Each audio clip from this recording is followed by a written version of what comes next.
اللہ تعالیٰ قرآن کریم میں فرماتا ہے، بھلا وہ کون ہے کہ جب کوئی بے قرار اسے پکارتا ہے تو وہ اس کی دعا قبول کرتا ہے اور تکلیف دور کر دیتا ہے۔ رسول اللہ صلی اللہ علیہ وآلہ وسلم نے فرمایا، 4 لوگ ایسے ہیں جن کی دعا رد نہیں ہوتی یہاں تک کہ آسمان کے دروازے ان کے لیے کھول دیے جاتے ہیں اور دعائیں عرش الہی تک پہنچ جاتی ہیں۔ باپ کی دعا اولاد کے لیے، مظلوم کی دعا ظالم کے خلاف، عمرہ کرنے والے کی دعا جب تک کہ وہ اپنے گھر واپس آ جائے، روزے دار کی دعا یہاں تک کہ وہ افطار کر لے۔ سیدنا انس رضی اللہ تعالیٰ عنہ بیان کرتے ہیں کہ وہ ایک دن رسول اللہ صلی اللہ علیہ وآلہ وسلم کے پاس بیٹھے ہوئے تھے اور ایک آدمی نماز پڑھ رہا تھا۔ نماز پڑھنے کے بعد اس نے ان الفاظ کے ساتھ دعا کی۔ جب نبی کریم صلی اللہ علیہ وآلہ وسلم نے یہ دعا سنی تو فرمایا، اس بندے نے اللہ تعالیٰ سے اس کے ایسے عظیم نام کے ساتھ دعا کی ہے کہ جب یہ کلمات پڑھ کر دعا کی جائے تو وہ قبول فرماتا ہے اور جو کچھ بھی مانگا جائے وہ عطا فرما دیتا ہے۔ نبی کریم صلی اللہ علیہ وآلہ وسلم نے ارشاد فرمایا، جو شخص اللہ تعالیٰ سے دعا نہیں کرتا اللہ تعالیٰ اس پر غصہ کرتا ہے۔ جابر رضی اللہ تعالیٰ عنہ نے کہا، رسول اللہ صلی اللہ علیہ وآلہ وسلم فرماتے تھے، ہر رات میں ایک گھڑی ایسی ہے اس وقت جو مسلم آدمی اللہ سبحانہ تعالیٰ سے دنیا اور آخرت کی بھلائی مانگے اللہ سبحانہ تعالیٰ عطا کرے، اور یہ گھڑی ہر رات میں ہوتی ہے۔ قرآن کریم میں ارشاد پاک ہے، یقیناً اللہ کی رحمت نیک لوگوں سے قریب ہے۔ حضرت عبداللہ بن مسعود رضی اللہ تعالیٰ عنہ فرماتے ہیں کہ جب تم میں سے کوئی دعا مانگے تو اسے چاہیے دعا کی ابتدا میں اللہ رب العزت کی شایان شان حمد و ثنا بیان کرے، پھر نبی اکرم صلی اللہ علیہ وآلہ وسلم پر درود شریف پڑھے اور پھر اس کے بعد جو دعا مانگنی ہو وہ دعا مانگے، کیونکہ اس ترتیب سے وہ اپنی مراد جلد پا لے گا، یعنی اس کی دعا جلدی قبول ہو جائے گی۔ قرآن کریم میں ارشاد ہے، بے شک میرا پروردگار نزدیک بھی ہے اور دعا کا قبول کرنے والا بھی ہے۔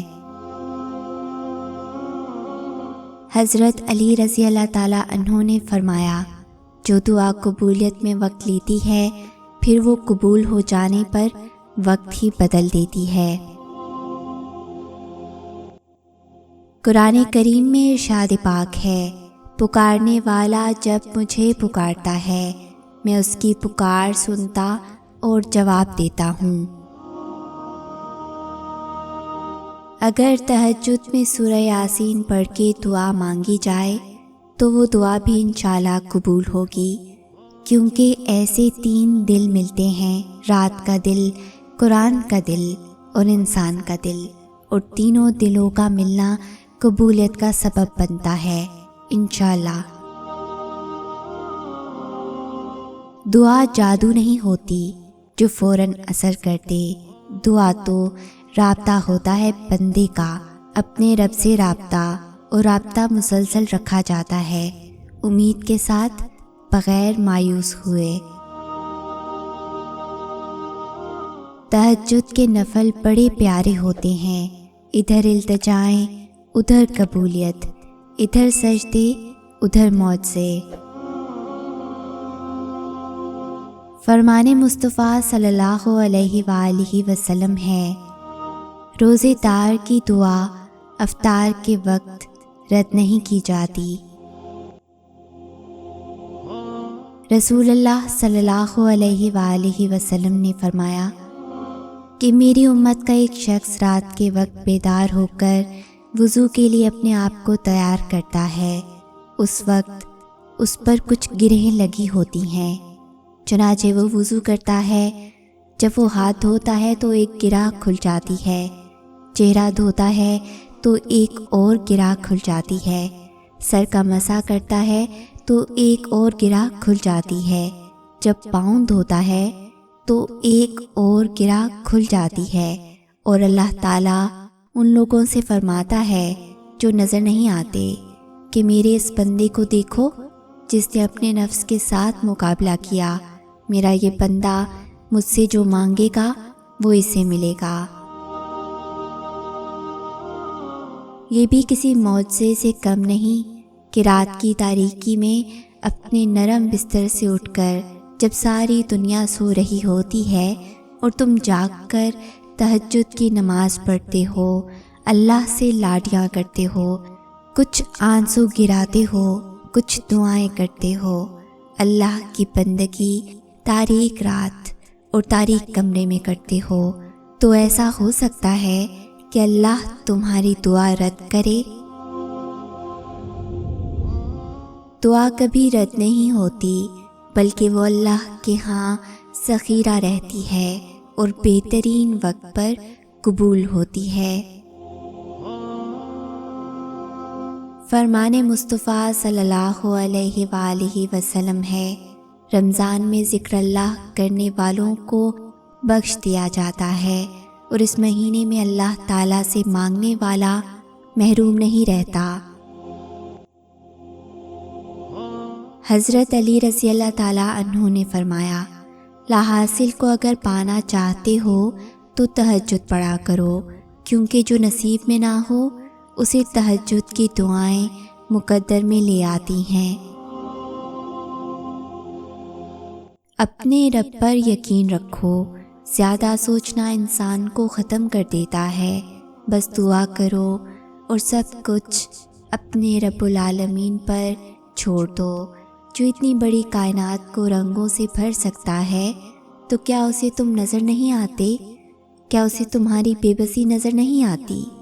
تمہیں کیا ایسا لگتا ہے کہ وہ تمہیں بے یار و مددگار چھوڑ دے گا؟ کیا وہ تمہاری زندگی ایسے ہی بے رنگ رہنے دے گا؟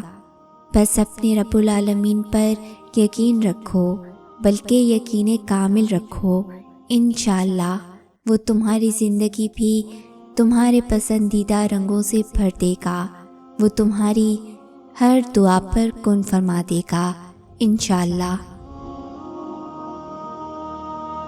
بن مانگے بہت کچھ ملتا ہے، پر سب نہیں ملتا۔ ہدایت بھی اسے ملتی ہے جسے اس کی چاہ ہوتی ہے، تو جس چیز کی چاہ ہونا اسے اللہ سے مانگتے رہا کرو۔ اسے اپنے بندے مانگتے ہوئے بہت پسند آتے ہیں، اور وہ مانگنے کی توفیق بھی انہیں ہی دیتا ہے جنہیں وہ عطا کرنا چاہتا ہے۔ کیا تم نے سنا نہیں؟ اللہ فرماتا ہے، اور تمہارے چاہنے سے کچھ نہیں ہوتا جب تک اللہ نہ چاہے۔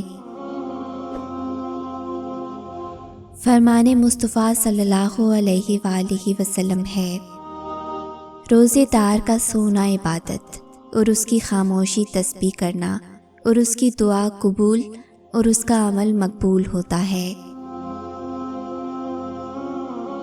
دعا کی طرف ہم نہیں جاتے، اللہ ہی ہم سے دعا کرواتا ہے۔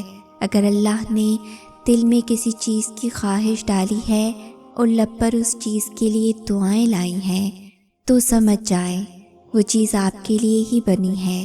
بس آپ کو صبر، یقین، انتظار اور آزمائش سے گزر کر وہاں پہنچنا ہے۔ معجزے تب ہوتے ہیں جب تم دعا مانگنا نہیں چھوڑتے، جب دنیا تم سے کہہ رہی ہوتی ہے کہ یہ تمہارے لیے ممکن نہیں۔ وہ مقام جہاں ہر قصہ، ہر شے اپنی منزل پا لیتی ہے۔ تمہیں کیا لگتا ہے تم تو مانگ بھی نہ سکو اگر وہ توفیق نہ دے؟ وہ تمہیں آزمائے گا اور تمہیں اس کا بہترین اجر بھی دے گا۔ بس کبھی غلط گمان نہ رکھنا، دیر کا مطلب انکار نہیں بلکہ انتظار ہوتا ہے بہترین وقت کا۔ اللہ نے ہر چیز کا وقت مقرر کیا ہے، کوئی چیز نامقررہ وقت سے پہلے ہوگی اور نہ ہو سکتی ہے۔ تمہارا کام صبر اور شکر کرنا ہے، اللہ صبر کرنے والوں کے ساتھ ہے۔ ایک روزے دار کی طرح صبر کرو جب وہ کسی دسترخوان پر بیٹھا ہوتا ہے، مشروبات، لوازمات، کئی قسم کے کھانے اس کے سامنے پڑے ہوتے ہیں اور وہ صبر کرتا ہے اذان کا اور اپنے رب کے اذن کا۔ وہ اللہ ہے نا، وہ سب کر دے گا اور پھر تمہارا دل راضی ہو جائے گا۔ حضرت ابن عباس رضی اللہ تعالیٰ عنہ سے روایت ہے کہ نبی کریم صلی اللہ علیہ وآلہ وسلم نے ارشاد فرمایا، 5 قسم کی دعائیں خاص طور پر قبول کی جاتی ہیں۔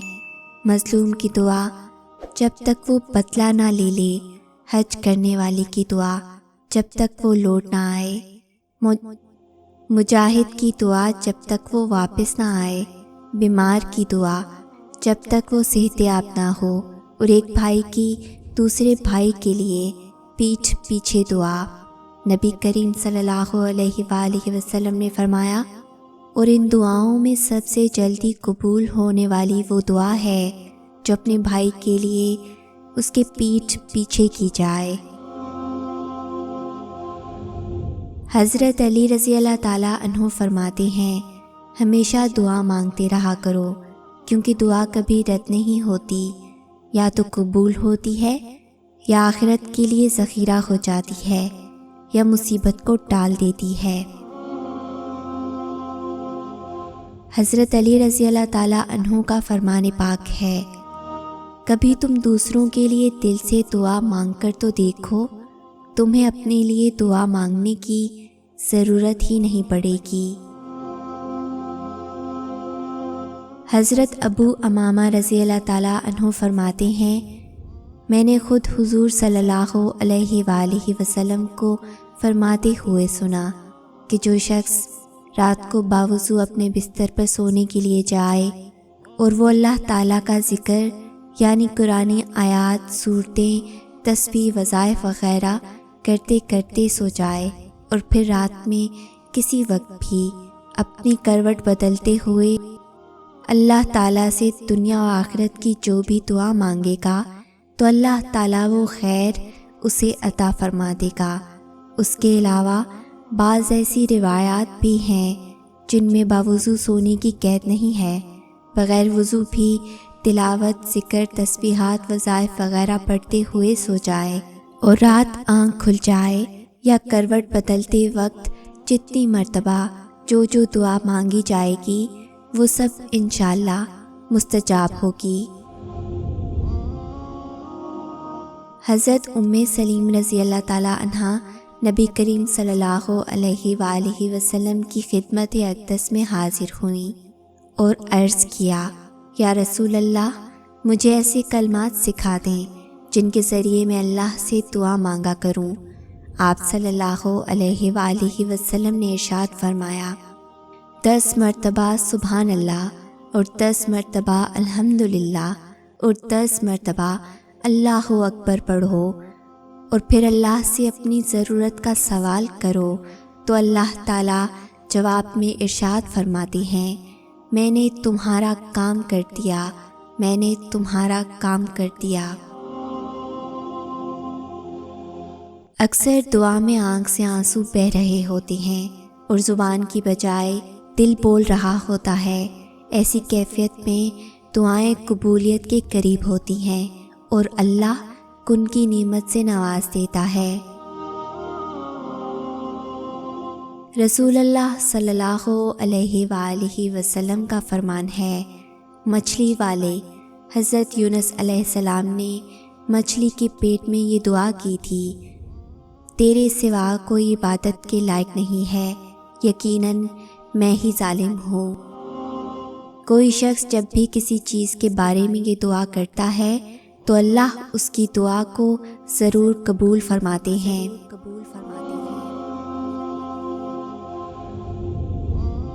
اگر اس ویڈیو نے آپ کے دل پر اثر کیا ہے تو اسے زیادہ سے زیادہ لائک اور شیئر کریں۔